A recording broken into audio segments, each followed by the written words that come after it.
Good evening. My name is Andre Asselman, and I'm the director of the Center for the Humanities, and it is my sincere pleasure to welcome so many of you tonight. There is no question that we owe the attendance tonight to our guests who are established celebrities, Zakaria, Leon Botstein, and Sam Tanenhaus. But we owe the evening to the very hard work of the Center of the Humanities, to the students of the Comparative Literature Department, the staff and director of the Graduate Center's Public Programming Department, and to President Robinson and the Provost Louise Lenihan.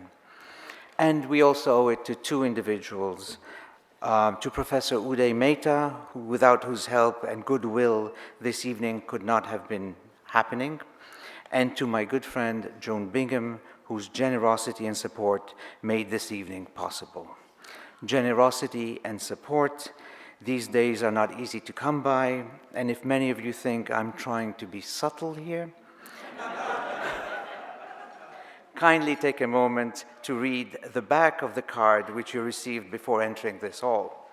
We are a public institution, and like so many public venues in this amazing city, we rely and we thrive on the support of individuals who like the Graduate Center. My mission as the director of the Center for the Humanities has been twofold: to take what we do here to the rest of the city, to the far reaches of the city sometimes and beyond. We are the doctoral granting heart of the City University of New York.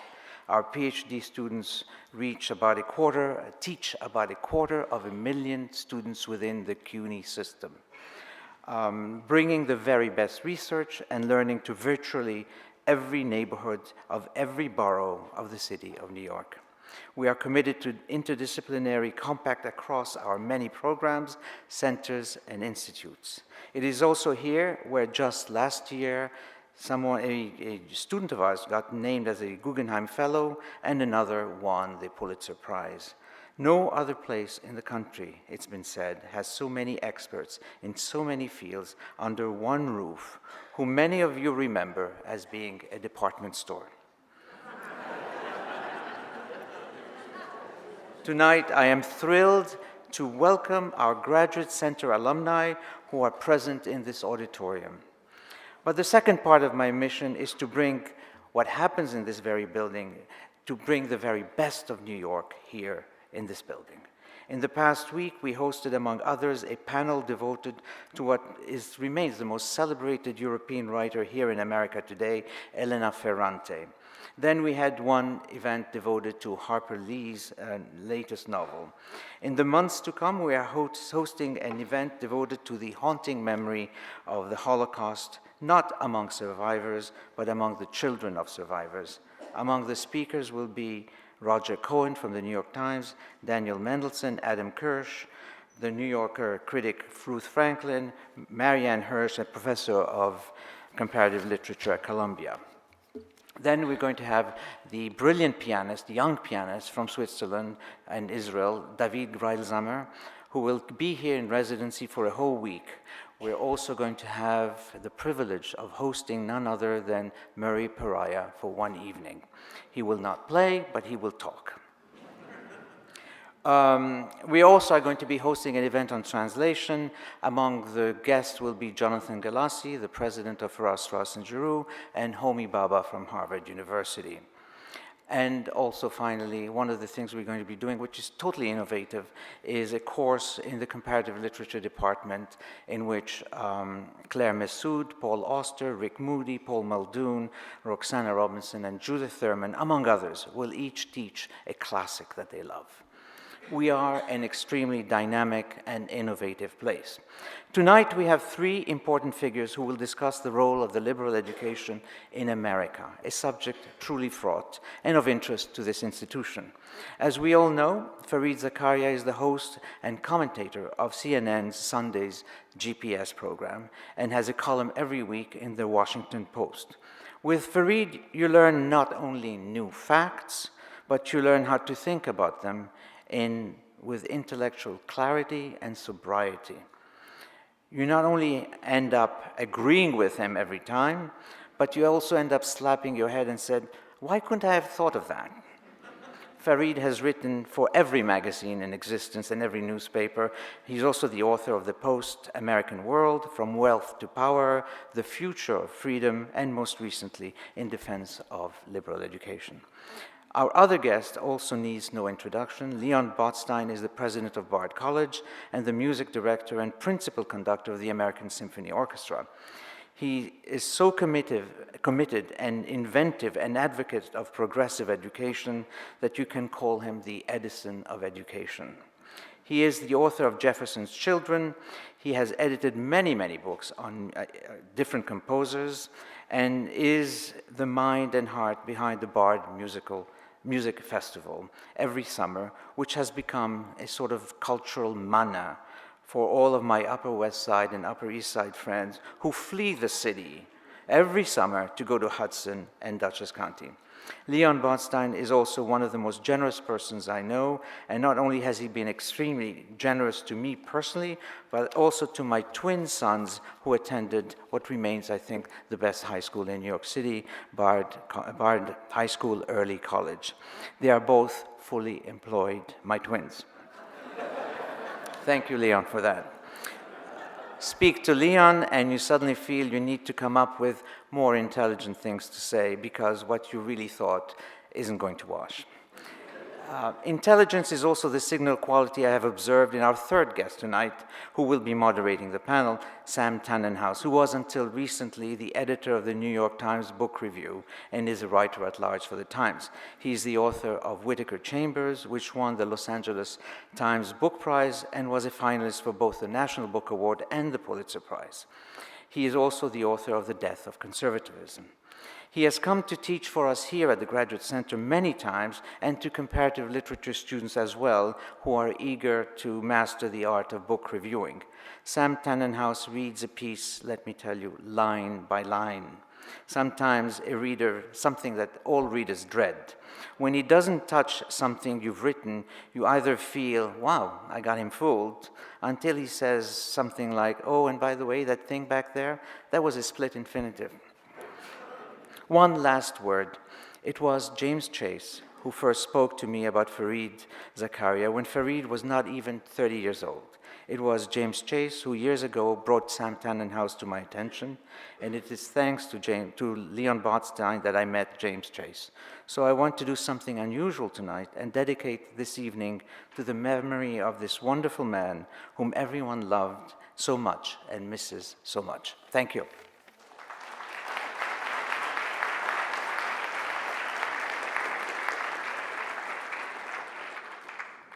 So I guess our microphones are on, right? Thank you so much, Andre, and to CUNY, and for all of you who showed up. Although I see my wife isn't here, and I hope she's going to make... Oh, she's back there, because there's a seat for you right in front. Okay, well, here we have two of... tell me if this is... Can you hear me okay? Is this good? Okay. First of all, I have to say these two very brilliant guests of ours... Leon and Fareed have both said they really like audience questions, and I do too. So, and Andre has agreed that maybe we'll cut it, their brilliant monologues and answers a little short so we can get to questions sooner if the audience would like to participate. So Fareed, I'm going to start with you and ask you, of all people, who people, I think, many of us think of as kind of a policy guy, polymath, very globally minded, wrote a book that Barack Obama was very visibly carrying around before he switched over to Jonathan Franzen. Who or what liberal education needs a defense from and why? Thank you all very much. Thank you, Sam.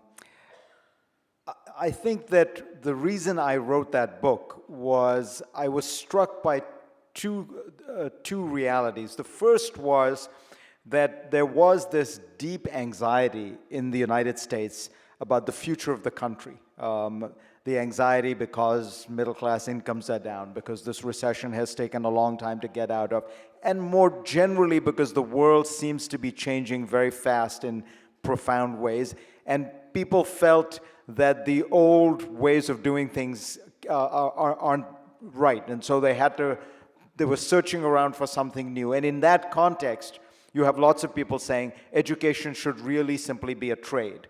We need more people who can be welders. You heard it in the last the last Republican debate. Marco Rubio said, we need fewer philosophers and more welders.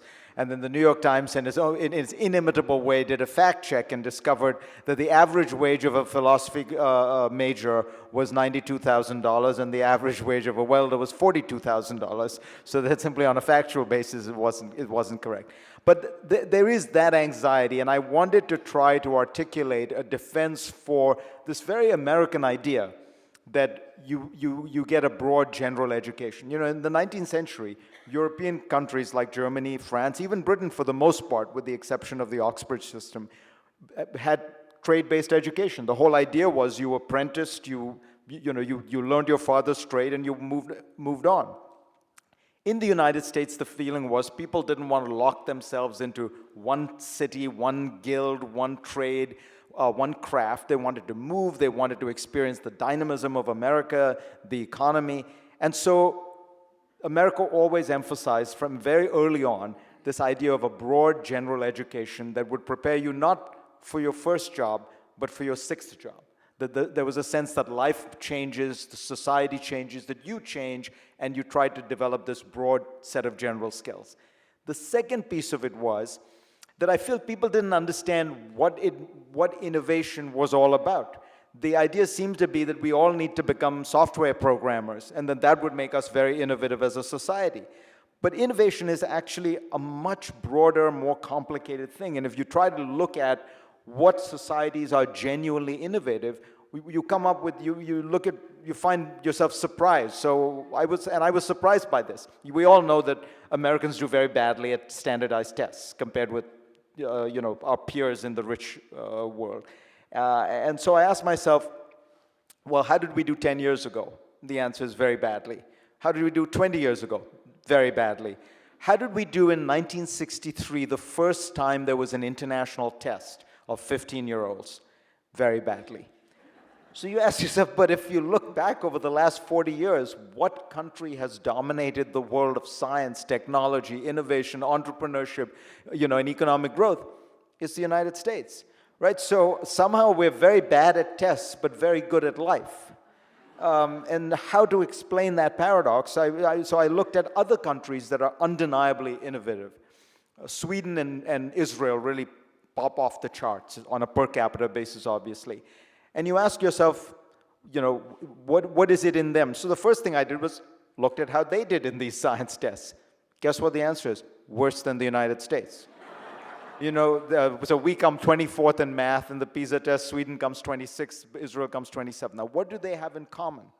They're all very open, dynamic, flexible societies with the economies. They're all very non-hierarchical in their approach to education, in their approach to life, so that, a junior researcher can challenge something that a senior researcher does. A junior person in a firm can challenge what the CEO wants. They're also very confident. This is something you can actually measure, because the PISA test started asking at one point in the early 80s, after you did the math test, they would ask you, how do you think you did on the math test?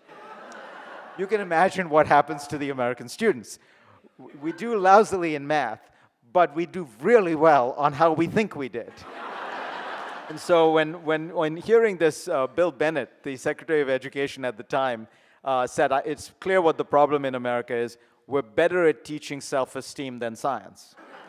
And it's a good laugh, but I would put it to you that if you're trying to encourage entrepreneurship in a society, what's probably more important than science is self-esteem. You have to have confidence in yourself. You have to have confidence in your ideas. You have to have confidence that you can make it, even when you fail, because all entrepreneurs fail the first and the second and the third time, and they pick themselves up.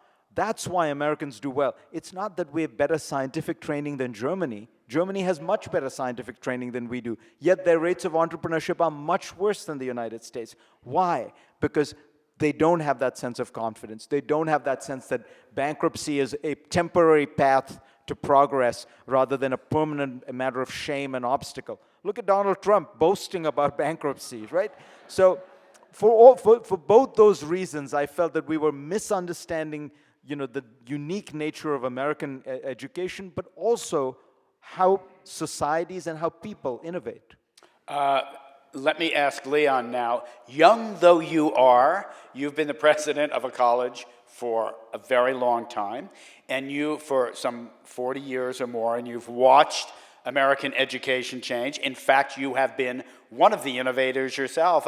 Some may remember a long profile of Leon in the New Yorker fairly recently about a new approach you had to college admissions and applications, how they should be done. What are the most important changes you've seen for better and worse? So I'm most impressed by how things remain the same.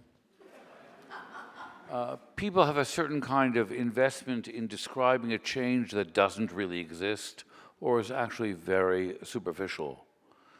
So I actually think that the actual university itself and the educational system, and I think Fareed made this point, has remained reasonably stable. Much less has changed than we would like to think. One of the reasons why I'm not particularly utopian or dystopian on technology. We've been living with this sort of, that the computer and internet, we're going to put the classroom out of business. And I smile because the university, if someone were to wake up in a what was that novel when the guy wakes up? Rip Van Winkle, right? Or the Connecticut Yankee in King Arthur's court. Wasn't there such a story? So if someone from the 12th century woke up and walked on a campus of a university, they would see more continuity than change. Yet, since the 12th century, if I listed all the technologies which have entered our life, the current technological revolution is going to be absorbed and adapted to the very fundamental character of the way universities work. So in America, I think very little has changed, except in some respect in the way the public looks at it. There's much more emphasis on a kind of reductive standardized testing. This has been an American disease, bad tests that drive curriculum and give policymakers a handle on whether things are going well or not, which are inaccurate, and a sort of fear of and an anti-intellectualism toward who becomes a teacher and how we treat a teacher in our classrooms. No sane person would become a teacher. Now, do you mean before the college level? Before because the you've college written that 15 and 16-year-olds are ready for college. Yeah. The real weak spot in American education has always remained, in my view, adolescence. So the majority of Americans didn't finish high school until after the Second World War. And our system of high school has something admirable, which explains why the liberal arts are so important in the United States, because we didn't have a university preparatory secondary system, which selected people out at 11th grade or 13th grade or whatever, 13th age. And so what you had is a democratic system in which people learned to live together but knew how to do nothing at all. And they went to college. And the idea of the liberal arts that we have now really derives from America's entrance to World War I. Here in New York, when Nicholas Murray Butler and Columbia decided we're sending people to die in the fields of France, and they have no idea where they are or why they're there. And so this is in Columbia. In Columbia. So suddenly our conception of general education, the liberal arts, and all this rhetoric picks up from an 18th and 19th century tendency. Jefferson was very concerned, that's why Jefferson is invoked, to create an American educational system that fit American politics and American life. And that was not an import. And we created a hybrid of the British Oxbridge system and the German university that influenced the land-grant universities. But the idea of a liberal arts education and general education was compensatory for a very poor secondary schooling by comparison to European standards. And the fact is that but the weak spot has always remained, especially as more and more people came into the public system, the secondary, the high school, the American high school. And so what I've seen over the last 20 years is that that has not improved. We do not recruit better people into the teaching system. The Depression was great for teachers because people who couldn't find work elsewhere went into the teaching profession, and we had a much higher quality of teacher in the 40s and 50s. Many of them retired, and the replacements were not from the same caliber. So we suffer from a deficit of quality of teachers and quality of training of those teachers, particularly when young people come of age and they have real focused interests and they want to work with professionals.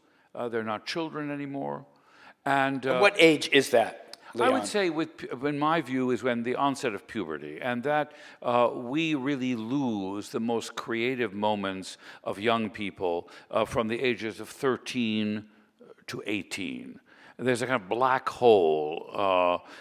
Some things do well, music, and people are in computer science, but those are at the margins. And 18 is a little too late. The age of maturation has dropped biologically, owing to nutrition and vaccination. And so in answer to your question, something really changed. The other thing that's changed is the attitude of the public, and Fareed responds to that. And that took a big leap forward in the financial crisis of 2007, combined with the technological revolution. This notion that studying English, even the President of the United States made some kind of derogatory comment about getting a degree in art history. And somehow, this is the sort of anti-intellectualism of a kind of radical egalitarian theory, that we who believe that Leonardo da Vinci is more interesting than, I don't know, the visual character of some Simpsons on TV, is a conceit. That it's a conceit of an aristocracy that doesn't exist, and if it doesn't make money and requires subsidy, it can't be very good. And there's a kind of rage against things that seem useless and are pretentious. And there's no evidence that people who can quote Shakespeare by heart are better human beings. And nor should they have more political power. So the sort of putting forward high culture as a kind of self-improvement has a double-edged sword in the United States, which there are a lot of people are against it. And these fields that are in the humanities and some social sciences are viewed as useless. As Fareed suggests, the facts are otherwise. Just as in the political campaign, people don't seem to care whether you're saying the truth. People with liberal arts degrees have more earning power and less unemployment than any other graduates of the American university. So the idea that liberal arts are useless in an economic term, forget the other defenses of them, has no factual basis. And yet there is this feeling that they're impractical. Parents are worried, what can you do with a degree in English? Let alone should they get a degree in the arts. That's really frightening. It's an attitude which is understandable, and we've done a bad job in the university of defending it. And in fact, many liberal arts programs are not very good. They're dominated by academic, self-interested academic, if you will, guilds. Explain what you mean by that. Well, these are people who go to graduate school, and you have to protect many things from their defenders. You have to protect music from musicologists. You have to protect literature from professors of English. You have to protect history because people who feel they own it as if they were to own it as a trade or a possession and look down on the ability to communicate it are not necessarily the greatest scholars or the defenders. There's this kind of academic self-importance, and they become professions which like to self-replicate. And universities are in silos of departments that talk to themselves and to each other. And a student comes to an undergraduate campus and has a catalog of courses listed by professional departments from graduate school, and no one has asked the question, what does the student need to know, and what does the student want to know? So curriculums that masquerade as liberal arts curriculums, often there's too far a gap between the rhetoric and the reality. I warned our two guests that I'm going to read something to them. It's from a quite well-known book. It's called The American University. It's by the very distinguished Columbia professor who lived, we decided, to the age of 101. Jacques Barzun, who was a very distinguished eminence at Columbia University for many, many years, introduced Lionel Trilling to the novels of Henry James. Those of you who thought Trilling discovered that himself. And Barzun's book was published in 1968. And it's cheering to me to look out at this audience, and this is meant only as a compliment, and know that some people here will actually remember what happened at Columbia in 1968. So I'm going to read a postscript. He actually writes P.S. at the end of his preface. And Barzun writes, "The completed typescript of this book was in the hands of the publisher," all these archaic terms, 6 weeks before the student outbreak of April 23rd, and that was not an outbreak to celebrate Shakespeare's birthday, that disrupted the work of Columbia University, right? We know what he's talking about. Right, major student campus riots there, right? SDS and all the rest. "I have since then found no reason to change or add to the substance of what I had written months earlier." So here's my question to these two guys. You're both admirers of Thomas Jefferson. Fareed, you've got a chapter on the natural aristocracy that Jefferson thought a liberal arts university could create. Leon has written a book he's mentioned called Jefferson's Children. There are campuses now in the United States where Thomas Jefferson is not the most esteemed of our four persons, we'll call him, along with many other figures that we might think of as consequential, however flawed, but great. We discussed some of them, and you've been following this. Woodrow Wilson at Princeton. There are questions about John C. Calhoun. Now, there's a strong case to be made against him, but nonetheless, Richard Hofstadter said, one of the few primary political thinkers in American history, essentially created the idea of concurrent majorities, which are giving us such a difficult time in Congress now. Major figure. Harvard has decided that its college masters should not be called masters because that implies the students might be slaves. There's a whole series. Amherst has had trouble. I say this only as a question. How does this affect, if at all, the way each of you think about the idea of the liberal university, of the liberal education, and students, their expectations? Leon has mentioned students need to be taught the things they want to learn. So I'll start with you, Fareed. Does any of this, any of what you wrote or thought about, look different to you now? No, not really. I think that when I look at the kind of things that have happened on college campuses in the last few months, one has a variety of reactions. The first is when you talk about the issues like Jefferson, Calhoun, Woodrow Wilson.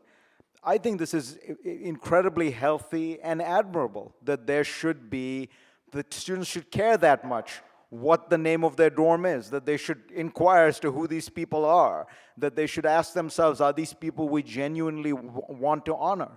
And that's a fascinating and important and interesting discussion, and we can all have differing views about it. You can take the position, for example, I studied Calhoun when I was getting my PhD at Harvard, and Judith Shklar, my professor, who was a Eastern European Jew and refugee, still admired Calhoun enormously, even though he was really one of the prime defenders and articulators of the idea of slavery as a natural way of American life, because he was also a great democratic theorist, and as you point out, with concurrent majorities. Woodrow Wilson's a great towering figure in some ways and a extremely nasty, unrepentant racist in others. Jefferson was a slaveholder and the articulator of some of the greatest ideas of liberty and democracy. So people are complicated, and you have to decide how, in each case, I think you'd have to weigh the balance. I have a preference for not adopting an Orwellian attitude towards one's past, which is to say, expunging people from the past as if they didn't exist. But I can also see the argument that some people cross the line at a point at which you just think it's not right to be honoring them. That's a great conversation to have. The other set of discussions that have been taking place on college campuses, I have slightly different views on, which are these issues relating to trigger warnings, microaggressions, the desire for some students who say they need safe spaces. Everyone's familiar with those terms? Okay. So this Why don't you quickly explain? So this is an argument that has been taking place when, for example, at Yale, there was an email sent out by the kind of cultural dean saying people should be aware we're coming up on Halloween, don't wear culturally insensitive Halloween costumes, blackface or Indian headdress. Feather, not dot Indian in this particular case, which I suppose is itself slightly culturally insensitive on both counts. But I think you better stop right now, Fareed. But I think, and so sent that out. A dean at Yale, actually the wife of a dean, sent out an email in response to some students saying, hey, I don't think we should as a university be policing what students are choosing to wear. This should be a matter of free expression, and people have the right, unfortunately, to be obnoxious if they want. If you don't like the costume, either tell them you don't like it or turn your eyes, avert your gaze. Well, this produced a huge controversy, hundreds of students demonstrating, and the argument was we need safe spaces. We need to have our identity affirmed, not assaulted. About that, I feel fundamentally it's anti-intellectual. I don't have any problem with people arguing and saying, I hate your costume, here's why, I think you shouldn't be wearing it. I have no problem with people saying, we need reparations for slavery, and somebody else saying no.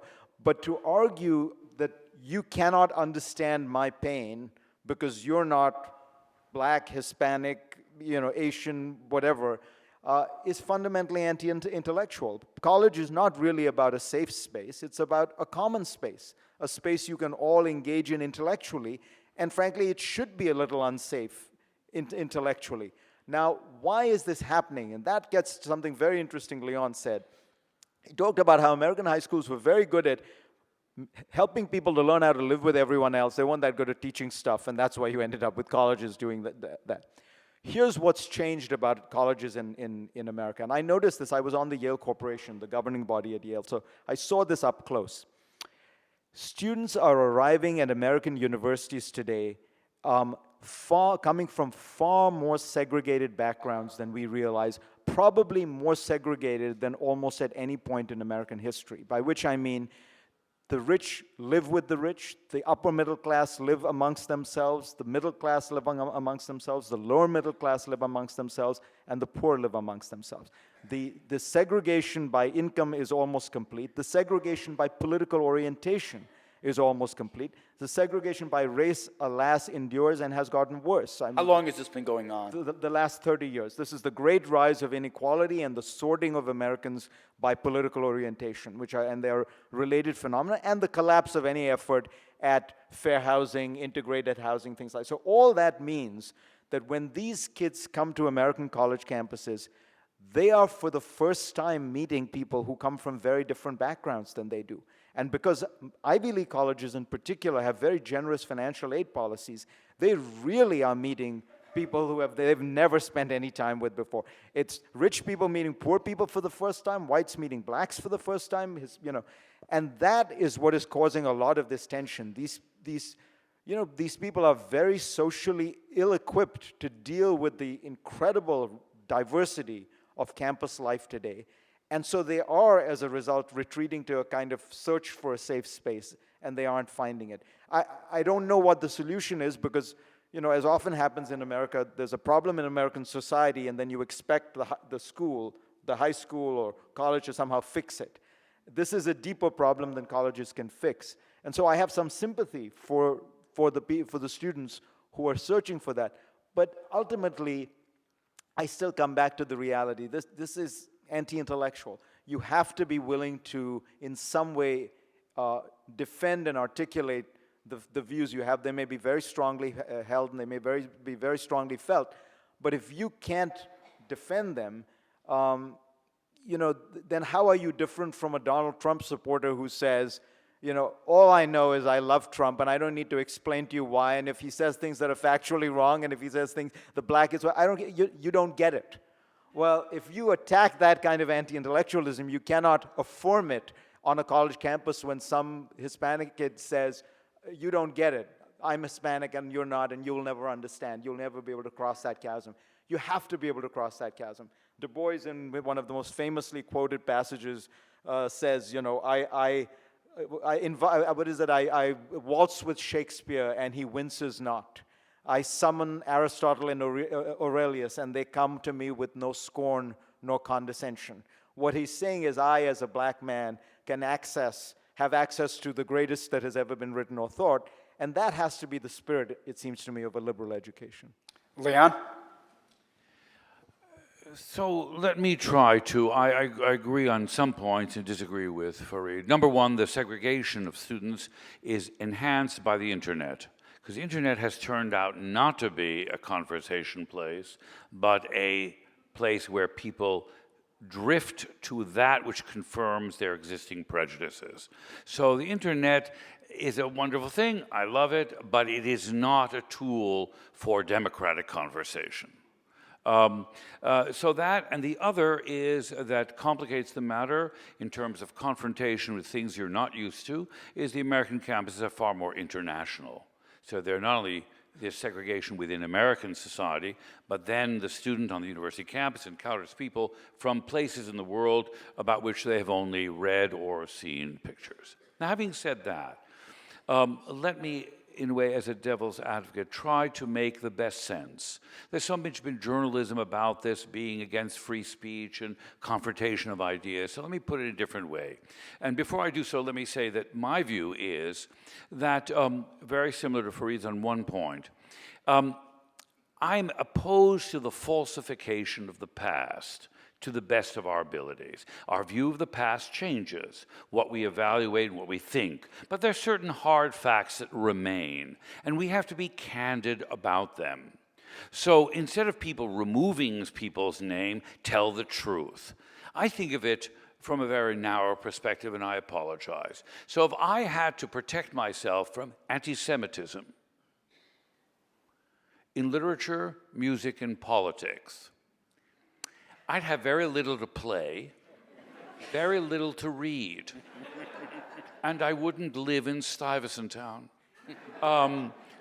Because I would get up in the morning and realize here was a real anti-Semite. And my point is, and if I actually hadn't learned to survive microaggressions.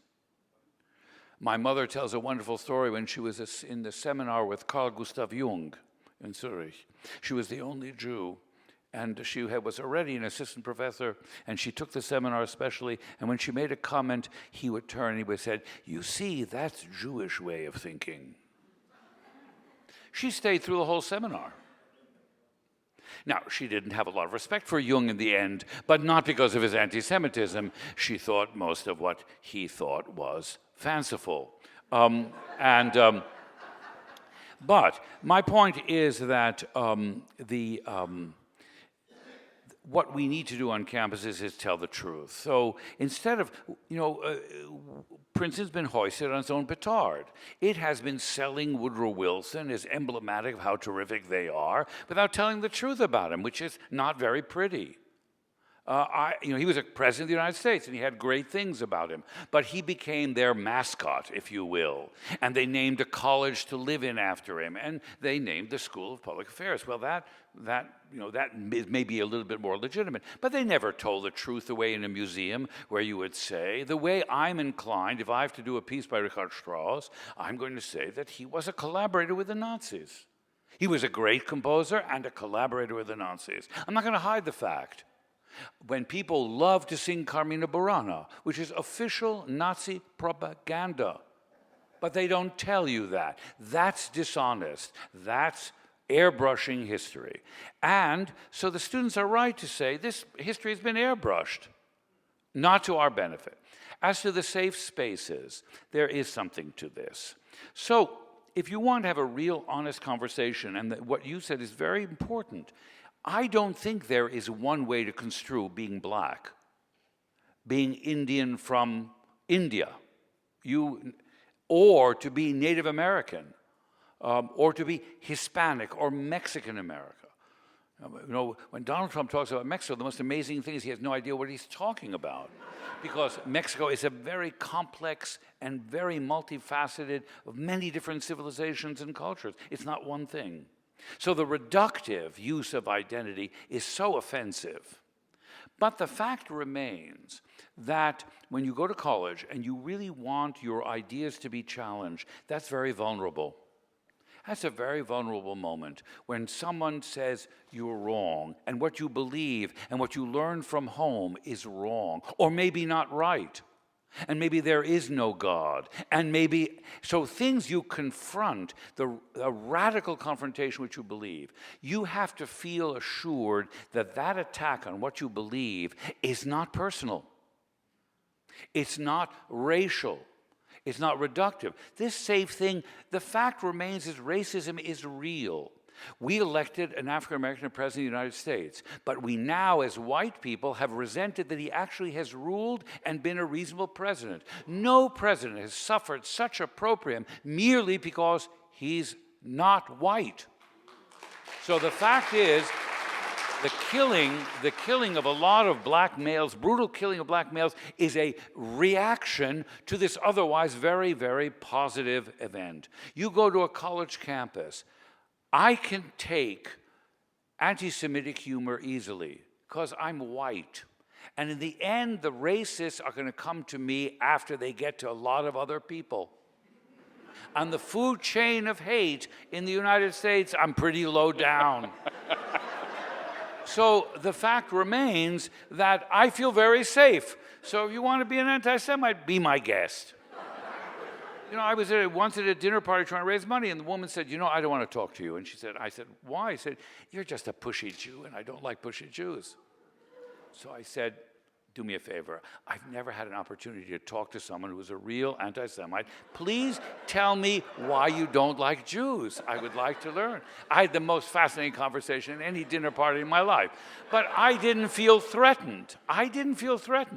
She had nothing she could do to me. If you're a black student on an American campus, that's not clear. And you have faculty members who are naturally snobs, so they naturally treat students with contempt. The number of great teachers who know how to teach a young novice and make them feel confident, even though they can do nothing, that's a gift. Now imagine if that novice is black and you're white. You don't even realize that, and if you're a white liberal, and you want them to like you, you reduce your expectations and standards. They read you right away. The worst racists are those that have the rhetoric of, I'm not a racist. So the fact remains this safety issue is not as dumb as it's been reported. And finally, as to Yale and the costumes, I agree with you that Erica Christakis did not deserve what she got for writing. But I am embarrassed. I have to say, I didn't send out an email to Bard undergraduates not to dress up because thank God our vulgarities are a little different. Yale knows its own people. And there probably was a moment where on Halloween some WASP kids ran around with Hasidic garb and bikinis. And they thought that was funny. Final anecdote. My first year as a college president, I was invited by John Kemeny, the president of Dartmouth, student of Einstein's, inventor of BASIC, to the only football game I've ever attended on the 50-yard line was Dartmouth versus Cornell. Little did I know that in that time they were debating the Indian symbol, which had been the symbol of Dartmouth, Native American Indian symbol. And there were alumni, conservative alumni, they were fighting. And he was the president. So I told him, I said, John, what do you think of the Indian symbol? He said, just wait. Came halftime, and a group of men, it was still, men came out on halftime, Dartmouth, white WASP guys, dressed in headdresses and tomahawks and bottles, whooping it up on the 50-yard line. And he said to me, now, Leon, imagine that there's a college someplace in America with a chassid as its symbol. And in the 50-yard line, there are a bunch of people run out in Hasidic with Torah scrolls, you know, with bottles of Slivovitz and dancing around. What would you think? I said I would be annoyed. So let's not make too much fun of this. Two great answers. Let me ask one more of the two very brilliant speakers, and then we'll go to questions. Does that sound good? Or are people sort of storing them up? Or would you just rather hear these two guys? Oh, is that what you're at? No questions? Okay. So here's mine, next one, which is, and Leon, you kind of touched on this, so I want to hear more about it, but we'll start with you again, Fareed. What makes a really great teacher, and is that different from what might make a really excellent scholar? And you know, Leon, some of you probably know, has the many creative things at Bard, and one of them is to bring in what, for lack of a better term, we call public intellectuals. Christopher Hitchens once said to me, what's a private intellectual? He certainly wasn't one. Who aren't necessarily credentialed scholars. We talked about this a little bit. And do they develop teacherly skills, or are they inherent? What's your idea, Fareed, of what makes a really good teacher, and might that be separate from these other qualities we admire in public writers? People like yourself who can do both things yourselves. Well, I was never a good teacher. So everybody who gets PhDs and then drifts away from academia always says, but I love teaching the kids. I didn't. I enjoyed the seminars and I enjoyed the lectures, but what I really hated was grading. One of the great joys of most of life is when you're reading something bad, you can stop. So that's Freud's pain and pleasure principle, right? If, however, you are grading 25 papers and they're bad, you can't stop. In fact, you have to read the bad ones more carefully because you're going to give them bad grades, and then they're going to come to you, and then they're going to contest the grade with the dean, and so you really have to make sure you spend time figuring it out. But you were also an editor and had to do the same thing. But I could reject a piece if it was bad. There was an area at Foreign Affairs of when you were getting a piece by the sort of Secretary of State types that it fell into that category. You couldn't quite reject it, but you had to somehow make it palatable, and those were the nightmare pieces when I was editing, as you well know. I'm going to leave it to Leon to talk more specifically about the teacher. What makes a great teacher, because he's going to be so much more intelligent and articulate about it. But let me talk about a piece of it, or look at it from another prism, which is what makes people creative, what makes people innovative. One of the things I worry about in our educational system, and Paula and I have 3 kids, they're going through the New York City private school system, and I have to say, I'm basically not so impressed, because there's an enormous amount of conformity. How old are your kids? 16, 12, and 7. There's an enormous amount of conformity. It's like this factory where you're like on a conveyor belt. You're being thrown the enormous amounts of knowledge, which you're quickly being asked to assimilate, reproduce on test, and the goal is to get you through this process into a good college, which is really the only goal of, as far as I can tell. They couldn't care less whether you like the stuff, you don't like the stuff. The goal is to get you into a good college. Now, what that does is it produces people who are very competent, very bright, work hard, but fundamentally very unlikely to take risks. Because taking risks involves potentially failing. And if you fail, you're going to have a very tough time. When I was on the Yale Corporation, I asked Jeff Brenzel, who ran the admissions office, who's a brilliant, brilliant guy. I said to him, do we ever take kids who fail in a significant sense in high school?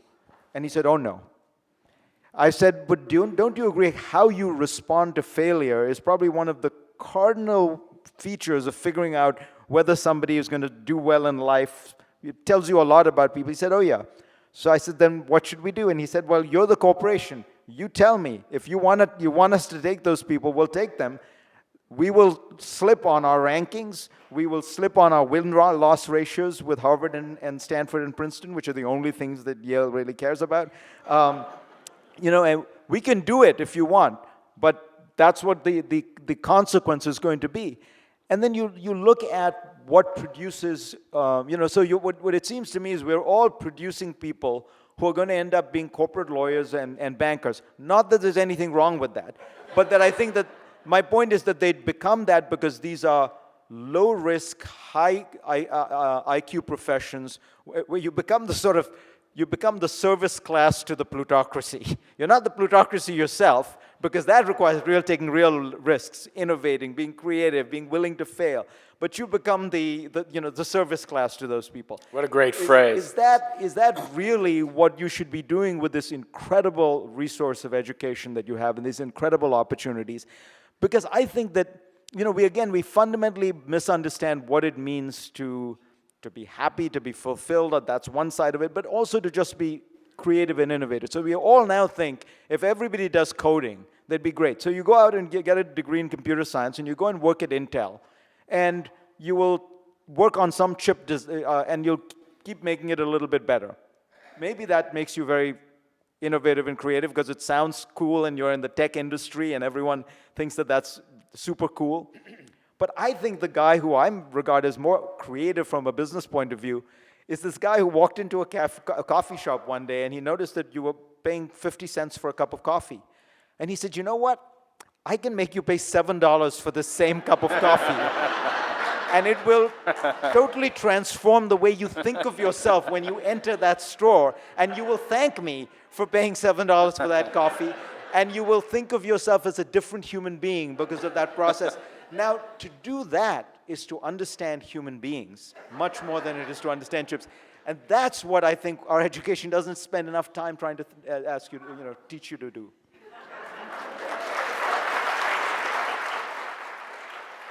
Leon, what makes a great teacher?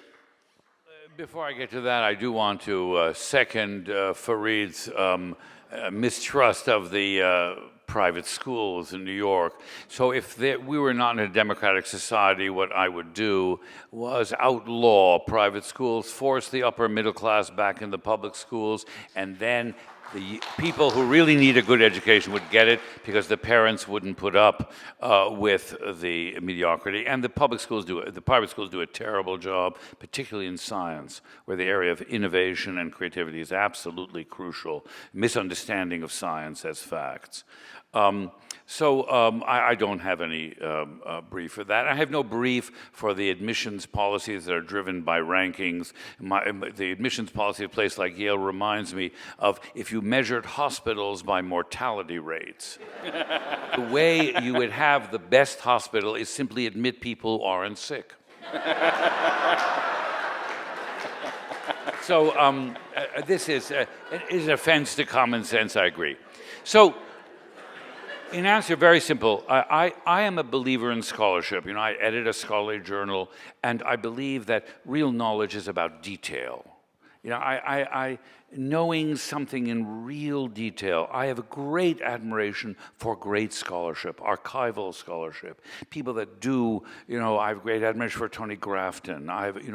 They're historians and in my field, the musicologists that really do the really important, detailed look at new archival material. That kind of scholarship is indispensable, and you need academic training for it. The problem is, we have to make the connection between the intellectual tradition and the conduct of life. Is the study of philosophy, the study of literature, the study of history, transformative about the decisions I'm going to make in my private and public life, as an individual and as a citizen? Is it going to influence the way I spend my time, what I think about, and what I do and what I choose to do? How do I act when faced as a citizen with the opportunities to exercise or not exercise my freedoms? So implicit is a connection between education and the quality of our democratic and public life. Therefore, if you are a great scholar, I believe you have to ask very big questions and fundamental questions, and you have to be able to communicate the importance of that question to young people. You have to explain to them why it's important to know something and to get it right, and to not know what something is, and to pursue or to contest views that are held.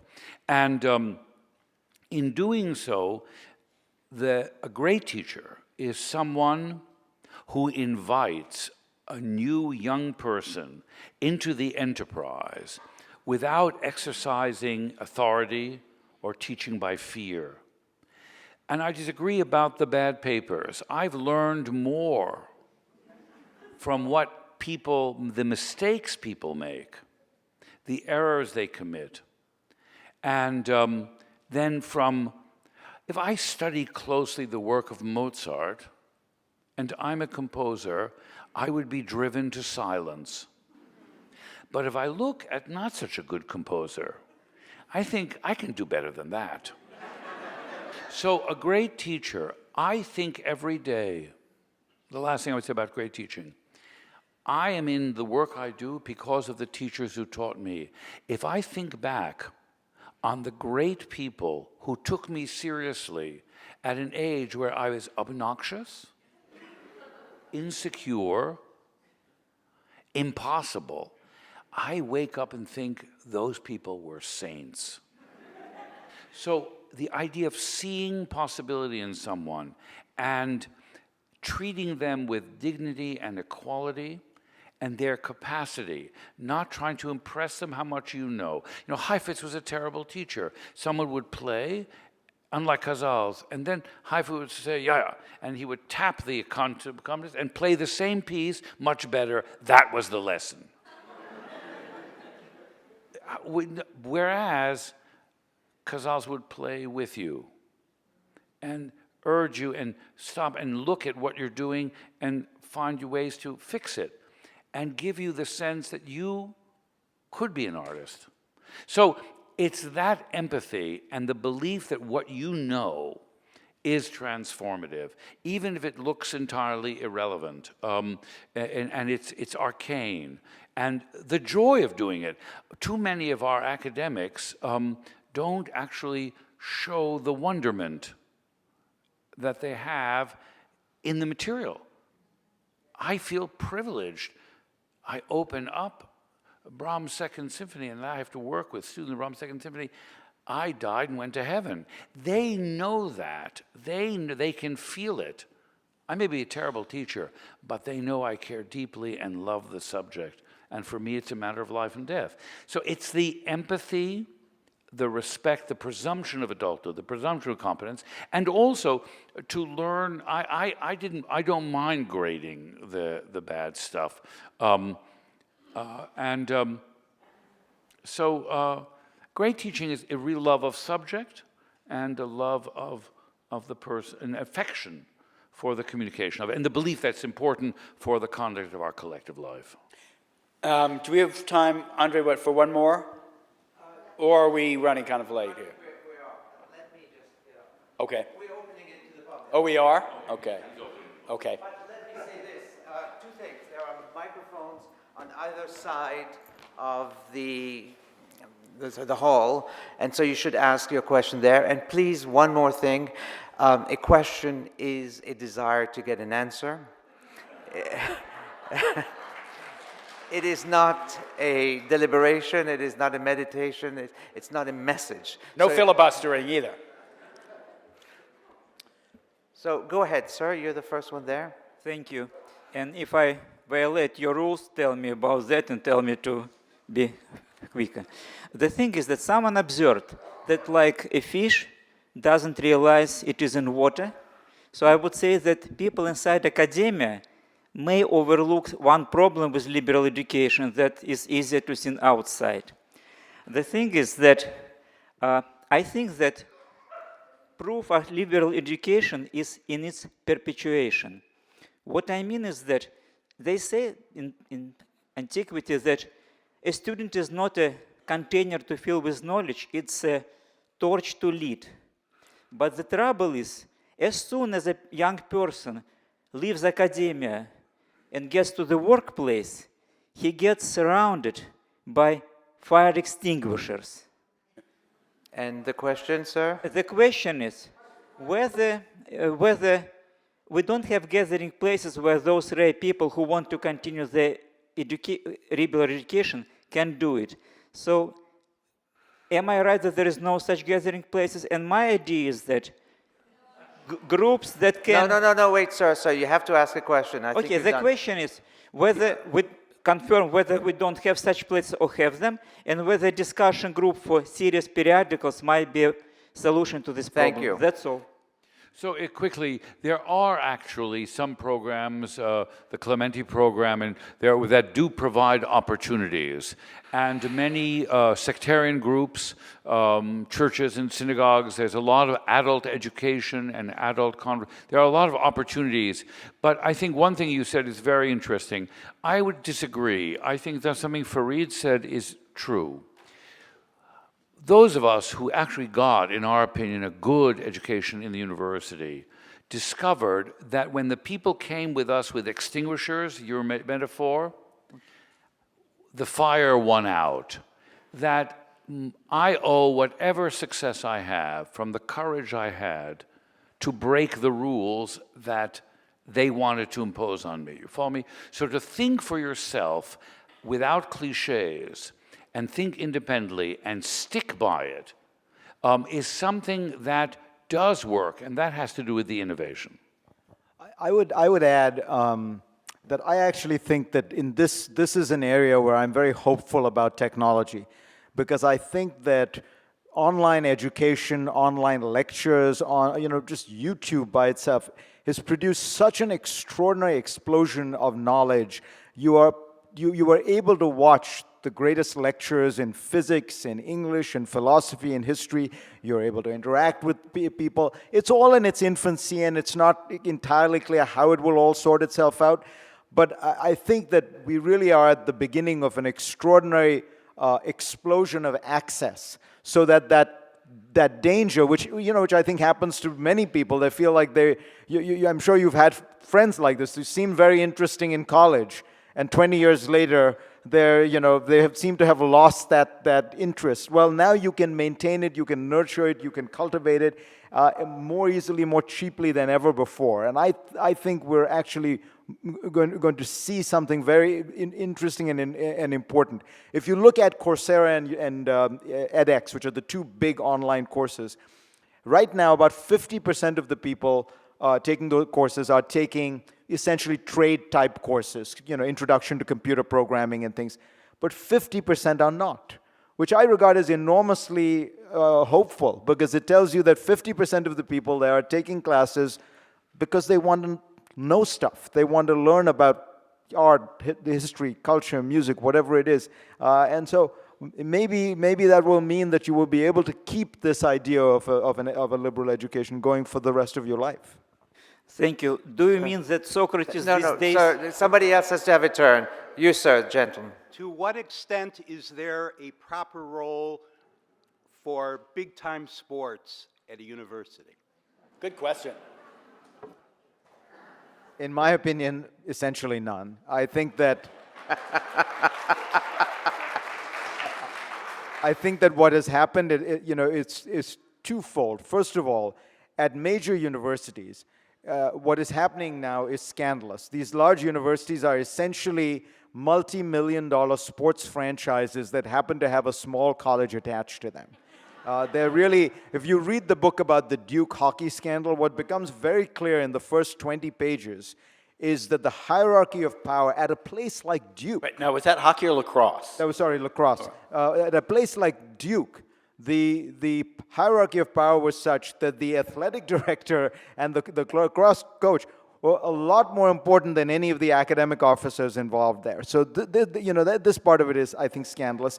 At the level even of elite colleges, here's what happens, the problem, which is you end up recruiting very highly specialized, almost professionalized young student athletes. You drop your standards, whether they're right standards or not, but you drop them very substantially. I can tell you without question that the single largest drop in SAT scores, average SAT scores, to fill a class at any Ivy League school is not legacies, it's not blacks, it's not Hispanics, it is the football team, by far, okay? And what you do is you crowd out this very rich athletic and sports arena for all normal students. Because you could be a very good tennis player, you're not even going to remotely be on the team of any of these places, which have selectively recruited quasi-professional tennis players. So the students, I think, get shafted both ways. First, they're getting this group of people who, in my opinion, shouldn't be at these universities. And don't get educated Right. there. And secondly, you are now denied the kind of competitive athletic environment that people from the time of the Greeks have thought is a core component to an education. Now, I know, Leon, that Bard has big-time football, basketball programs. So let's hear your take on this. So the incident at the University of Missouri was not a triumph for the conversation about race. It was another triumph for football, because the crisis really caused the turmoil because the football team decided to side with one side, and the penalty was severe. So, everything Fareed I agree with. I think the really most criminal are in the smaller colleges and Ivy League institutions that don't play really professional sports but act as if they do, where sports is the defining aspect of the culture, and with it fraternities, the vulgarity of the confusion of the identity of a university with its sports teams, which the alumni are credited with continuing, is an embarrassment to the United States. As one very smart state university president said, don't you want, to the legislator, don't you want a university of which the football team can be proud? So my point is that it is crucial that we return to a Greek notion of the relationship of sports and mental activity, in which there is not a gladiatorial Roman aspect, and it's the gladiatorial Roman aspect where we are reduced to spectators, watching a few representing us in some ridiculous way. So, the way to do it, it's very important to have facilities on a campus for exercise, for competitive sports, for team sports. What people learn playing a sport well is hugely important. The problem is that it is an imbalanced emphasis, and it is corrosive not only of the Big Ten, of Stanford, of Harvard, of Yale, of Amherst, but it's corrosive of smaller colleges, Lehigh, Lafayette, but the truth is we have the colleges we deserve. I cannot blame the institutions, because their support base is more interested in sports than ideas. More Americans are interested in the sports teams of their high schools than what the students in their high schools learn, public and private. And we haven't even talked about the issue of mental damage from football, where you have this extraordinary situation where universities that are meant to be dedicated to the idea of building your brains are celebrating, funding, and encouraging an activity in which we now know neurologically destroys your brains. And the way to solve it is for the universities to change the rules and return to playing football without protective gear. And if they played without protective gear, they actually would pay attention. It would look a little bit like rugby, which is not my favorite sport either, because there's a lot of injury in rugby as well. Quick question for you both, and with a follow-up, I think probably, I'm guessing Leon will have the sure answer. First, is there any other nation on the planet that does this? Any other country that makes its universities minor league farm systems? I mean, I've just never heard of it. No. And second, given this remarkable and frightening incidence of brain damage, which has led some high schools, I think selected high schools, to abandon, to stop doing competitive football, will that reach with all the money that's there? You know, the University of Missouri, I think it was $1 million they were going to be sued for breach of contract if their team didn't play the game, which is why they caved in. Will this concern be great enough to overwhelm the financial interest in this? In football. I'll leave the second part to Leon. Just one quick thought on the first one. There really isn't, you know. If you go to Germany's best university and say, I want to play football, they'll say, great, there's a sports club across the field. Best of luck, you know. The Oxford and Cambridge have a slightly different amateur system. They're the only ones. But Amanda Ripley had a wonderful piece, a wonderful book about the best schools in the world and tried to figure out why American schools were bad and what were the characteristics of some of the best school systems in the world. And what she found was that she pointed to one or two characteristics that would really overrate everything else. One was quality of teachers. You know, if you recruit from the top 20 or 30% of the graduating class, no matter what your system was, you ended up having good outcomes. The second was the absence of this kind of quasi-professional competitive athletics in schools, and that it's not just a college phenomenon. High schools in America are so obsessed with sports, and in that case, it comes entirely at the detriment of academics, because you don't have this separate group of people doing it. It's overlaid onto the entire experience. And this is not to underestimate the very positive aspects of teamwork, working together, learning a skill, time spent alone practicing. There are a lot of positive aspects to this sports thing. In answer to direct question, Sam, what do I know about it? I would suggest there are two outcomes. One, long term, that football could have the same fate as boxing, which is that finally the public walks away from the brutality. The other is that the sport reforms itself. In other words, that the sport, I don't know enough about the sport to know whether the head bashing and the kind of damage is a requirement for make the sport exciting. In other words, do the crowds cheer because the gladiator has to get killed in the ring? Or is it the skill of wielding the sword and the death is not essential? I don't know enough about the sport, but I do think that I want to see that sport. It could go the way of boxing. We have to ask another question. Yes. Hey, so we often treat liberal arts and STEM separately and don't hear much about combining the two. So how do we make sure that science students are getting enough art and that art students are getting enough science? Oh, sorry. The question is just, how do we make sure that science students are getting enough art and that art students are getting enough science? How do you make sure that science students are getting enough arts and art students are getting enough science? How to think about science? Look, in my book, I try to make this point very centrally, which is that the word arts and liberal arts does not refer to humanities in its origins. It means arts as opposed to crafts, as opposed to trades. So at the core of a liberal arts education was always a very deep commitment to science, particularly to mathematics and what we would now call physics. So it is absolutely crucial that it be part of it. It's absolutely crucial in the sense that we rescue it from that, from being seen entirely in terms of being a trade.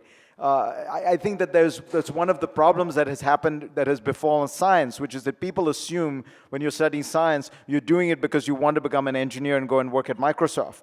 Whereas you might be doing it because you think physics is the most fascinating subject in the world and can explain the mysteries of the universe. And that is actually a more elevated reason to be studying physics than because you want to go and work at Microsoft. I think it's certainly true that humanities students need to learn science more. But most important, I think we need to come back to the idea of studying these subjects because we want to understand the world. We're going to have a lot of time to figure out what to do with jobs and how to work well at jobs and how to train for those jobs. This 18 to 22 year period is this rare interlude where you have the time to ask yourself, who am I? What do I think about these big questions? And they centrally involve science. But it's very important, I think, that they also be thought of as these big questions, not small ones. So you put your finger on one of the practical, the Achilles heel of the rhetoric. Because you're precisely right. There's no separation between the sciences and humanities. However, to really get a good basic general education in science, you have to learn mathematics and things that take a little bit more time. It's much easier to bring the humanities to the scientists than to bring the science to the humanities. You can teach a very sophisticated Shakespeare class to a bunch of physicists. It's very hard to teach serious physics to a bunch of English majors whose last high school mathematics was algebra, which they hated, because they were taught by people who didn't know what they were talking about, so the math anxiety was transmitted from one generation to the next. So the problem is universities, faculty, especially in the sciences, are jealous of their time. And the last thing they want to do is teach some unwashed artist, physics. Whereas the artists are only too happy to have a few physicists. Maybe they'll make a lot of money and buy their work. So so it's easier to do the other. So we, as leadership at the university, we actually force this on our students. Every science major has to take studio art and make art, and everybody has to take science, both quantitative science and history of science, and also there's a common core on citizen science where they actually learn the basic outlines of a scientific enterprise. It's not popular, but it's required. And universities are simply too gutless to put in real programs of general education which bring to the non-scientists a real understanding of the conduct of science. Sir?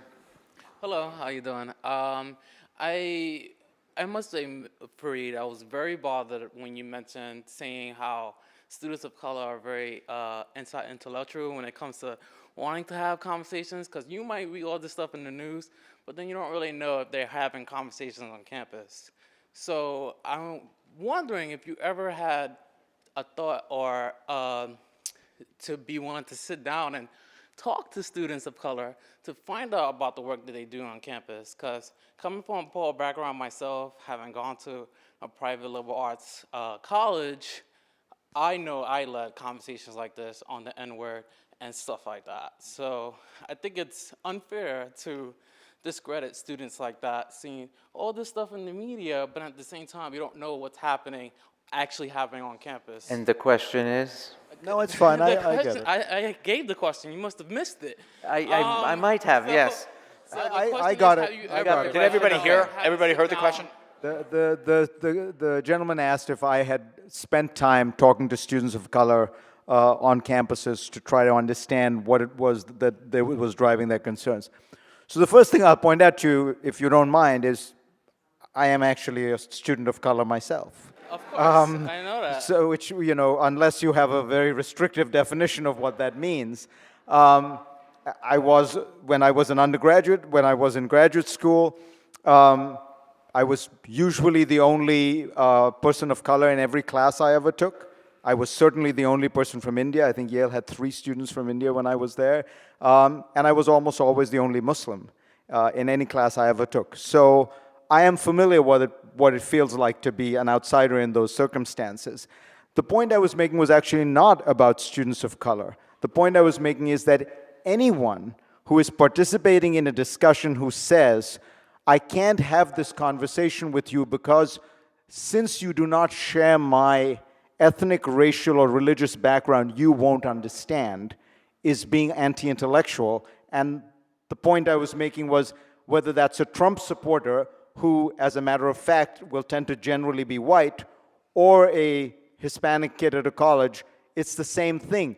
You have to be willing to engage. You have to be willing to communicate your outrage, your pain, your anger, and be willing to hear somebody's counter-argument. Look, we're going through one of the great moments of what I would describe as bigotry right now with regard to anti-Muslim rhetoric.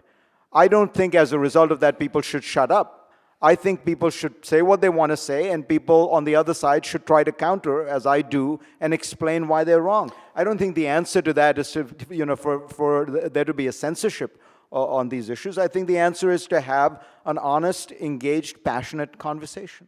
Let me just say one thing, and then I think if I understand, a point you also made was that you're saying those conversations are going on campuses, Yes. is that right? Yeah. And that there's a misrepresentation, Yes. maybe in much of the media, that people are being shut down or the conversation doesn't happen, and when in fact often it does. Is that right? Is this something Yeah, but I think the gentleman is right. But I think Fareed does speak about a phenomenon on campus which is, I think, a marginal phenomenon and has been exaggerated. There are people who argue that I should be protected from things that will offend me. There are people who think that is right, as opposed to saying, look, to make the person learn how to deal with those. So if you encounter anti-Indian or anti-Muslim sentiment, you are prepared to counter it, to deal with it, or to shut it out. I was observed as a guest at a college, a very fine, very famous college, a discussion of trigger warnings. And the subject was chemistry. That should a veteran of a war be alerted ahead of time that the class would have explosions because the explosion might trigger post-traumatic distress memories. Now, fascinating. Now, on the face of it, you can understand it probably makes sense to tell the veterans, there are any veterans here, this is a class, there'll be a lot of explosions. But if you want to study chemistry, you cannot avoid explosions. So basically, as opposed to delete the explosions from the curriculum. You see, that's the issue. And our job is to make the student able to confront the reality in the world where there are going to be people who are going to be prejudiced. They're going to be people who be hostile. They're going to be people who think you're wrong, and people who think, now you're wrong, that you're a heretic. And how you intellectually sustain that conversation, how you unravel the other person's argument. And those conversations on campus are good conversations. And are there many at BART? Is this an issue of any kind, would you say, or Yes, you say yes, marginal? yes and no. I think, unfortunately, the most common thing on an American campus is staying out of the fray. What's good about the current is that it has involved more students than have been involved in a long time in certain kinds of discussions. But most people don't tell you what they really think. I'll tell you what is the real, the real embattled minority on college campuses is conservatives. There are virtually no conservatives on the faculty, in the administration, and among students. And to the extent they exist, they do experience a hostile atmosphere, both from the professors and from their fellow students. They're the ones who need special deans and special programs. Right. There is a lot of political correctness. So the program we do that tries to, is we have the institution that we try to do is most exchanges is with West Point. Because what our undergraduates need to meet is their contemporaries of the same age who've chosen a radically different path. Let me give a brief example of an experience I had with students. One of my colleagues at the New York Times, when I was there, and just for the record, I left the Times about a year ago, was the columnist Frank Bruni, who some of you may read, and he had taught a course at Princeton. and he brought in a group of students. He was doing one of these special classes Princeton has where journalists often, it's a writing class, meet with a small group of students. It's a seminar that lasts a semester. He, Frank in this case, he used to be a food critic, dining critic, some of you may remember, before he became a columnist. And so they wrote food reviews. But he also wanted to introduce them to other forms of journalism and asked me to meet with them when they came into the Times. Because as it happens, I write a fair amount about conservative politics. And he thought it would be interesting for them to hear about this. So at the time, I was working a very long project with a great colleague at the Times. We did it together. It was a long story on Rand Paul, if you remember him. He was supposed to be front runner for the presidency a couple of years ago. And so one or two of the students in the group, there were about a dozen, they came into the New York Times. We went up to the editorial page on the 13th floor, met in the conference room there, asked a little bit about Rand Paul and what I thought of him and about his ideology, his libertarian ideology and all the rest. And then afterwards, I felt embarrassed in the way that we older people sometimes will, because I had not thought to ask him why he was interested in this, because it seemed so unusual. And so I sent a note to Frank and said, I felt bad about this. I would have liked to know why, as it happened, these two students, undergraduates, probably 20 years old, were interested in libertarianism and Rand Paul. And Frank's response was, you know what? It was just as well they never would have spoken up and told you, because it's not polite to talk about politics at Princeton. So people don't do that. And the conversation actually doesn't happen so much as you might think. And I think particularly when it touches on these conservative topics. We have one last question. Oh my, that's a great privilege. I'd like to go back to the matter of high school, which seems to be the real underside of the whole education. A friend who taught English in public schools on Long Island once commented, the problem with the public schools is that they're public. And what she meant by that was all the other things that flood young people's minds, et cetera, and keep them distracted. Then I learned here from the first time the problem with the private system in New York City and probably everywhere.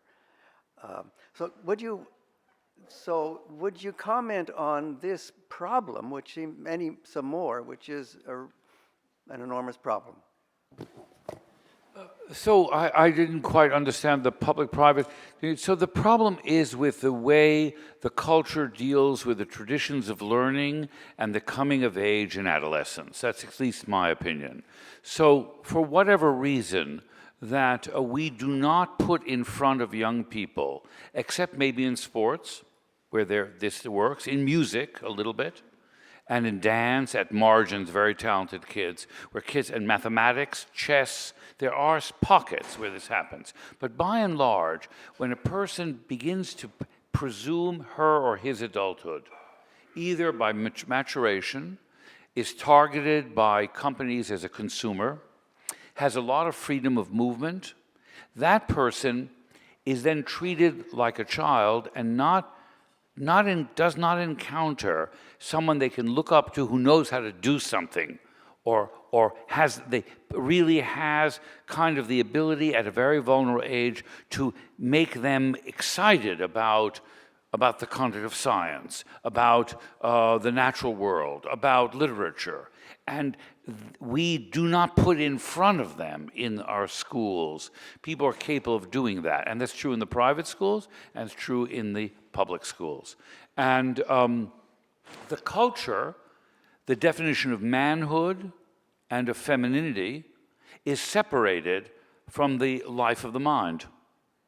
So it's, I finally saw one Hollywood film, this film Martian, in which actually the scientists We're regular people, unlike, you know, that impossible Big Bang Theory thing in which the scientists, all presumably at Caltech, are horrific caricatures of moronic, and the only nice person is an absolutely dumb blonde.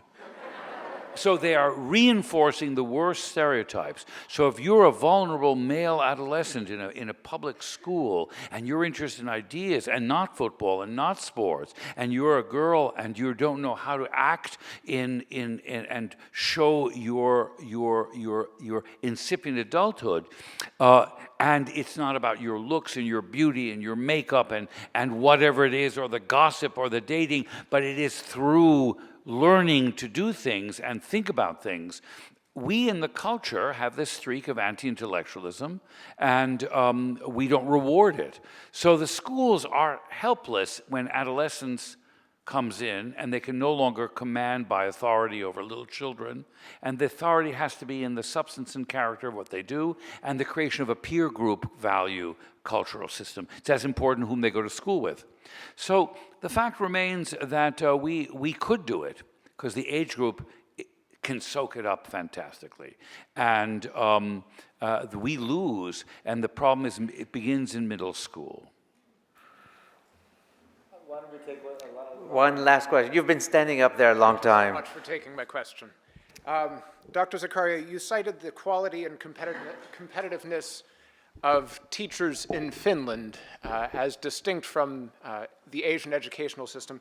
And Dr. Botstein, you pointed to the weakness of the American high school system, paradoxically stacked in favor of wealthier communities and the property taxes held by those communities. A good school teacher is invariably steeped in a strong liberal arts education. But to go along with that education, in the midst of higher education costs that students are really struggling with as they get to their senior year in high school, and families are struggling with that, how do you make a liberal education something appealing and useful so that when they get out of college, they don't feel completely overwhelmed by a debt? I mean, there's a balance that's off here. The facts are unfortunately not on your side. College is actually, because of financial aid, cheaper on the average than it was 10 years ago. Second of all, the employment and unemployment rates for liberal arts graduates are actually pretty impressive.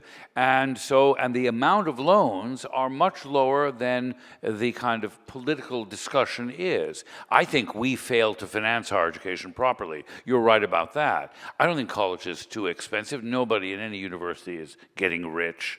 At a time when the inequality of wealth is obscene as it is, to complain about the university, and the university is inefficient because the university has to be inefficient to do what it does. Inefficiency is part of its virtue. You don't know which scientist is going to get the breakthrough ahead of time. You have to have a lot of them who are hitting their heads against dead ends.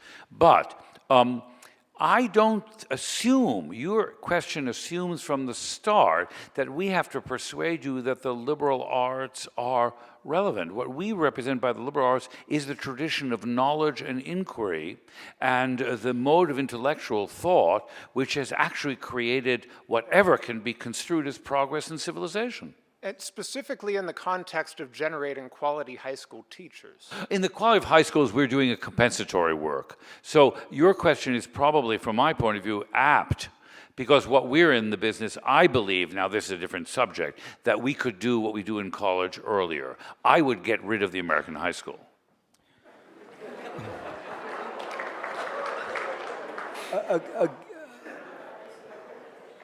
Again, here, I think that there is a big shift that is probably about to take place. I think it's true what Leon says, that if you look at elite colleges and the financial aid packages they have and student loan packages they have, you know, college is this very extraordinary thing where you have a bizarre way of charging for the product.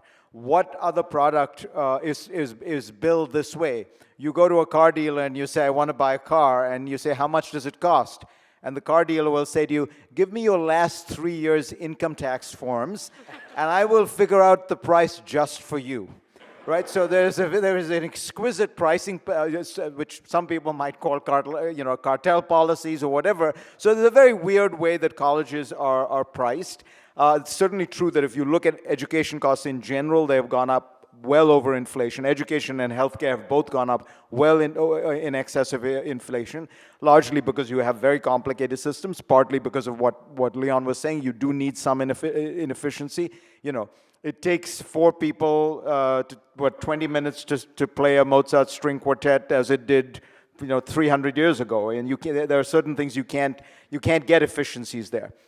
But I do believe where you are going to get a transformation is again in the way technology is going to have an impact. What does the internet and technology do more than anything else? It unbundles bundled products, so that things that you used to have to buy all together, you can start buying separately. So I think that some of the things we've been talking about are going to turn into real live experiments. So you don't want the sports? Well, guess what? There will be ways that you can access elements of a liberal arts education without the sports.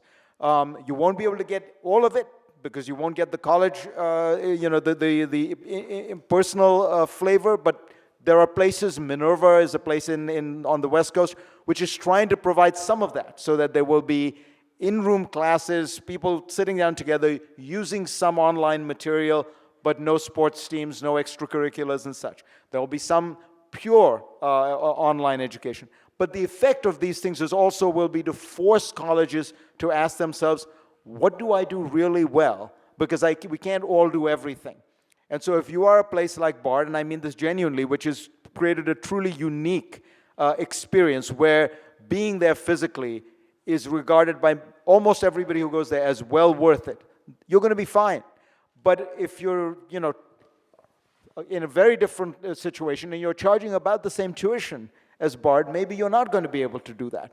And that process of sorting itself out, I think, has just begun. So colleges will have to ask themselves, what are you really good at? If you are really good at providing the in-person social, communal, educational experience, you're going to be fine. If you're really good at the brand, Harvard, Yale, Princeton will be fine because they're essentially, you're paying membership to join a country club because you want to meet the other members of that country club. That's what you think you're getting there. They'll be fine. But what about the places that just for simplicity's sake are 100 or 150 on the US News and World Report list and charge about the same tuition? That seems to me highly unlikely to be sustained. And most importantly, what is going to change is that somebody is going to go to Procter & Gamble 5 years from now and say, I did not have any, neither the education nor the background to go to a good college. But I have taken 36 classes at Coursera and edX and, whatever, and here are my diplomas. And I've constructed essentially a liberal arts education for myself, and it cost me $4,000 over 3 years. Would you hire me? That will be the moment when the pricing power of colleges changes, because why are they able to do what they do? Because employers regard them as a very efficient sorting mechanism for hiring. So that it's much easier than going around looking at every 22-year-old in America to look at graduates from Harvard, Princeton, Yale, et cetera, et cetera. So once that starts to change, what happens at those universities? What are they required to ask?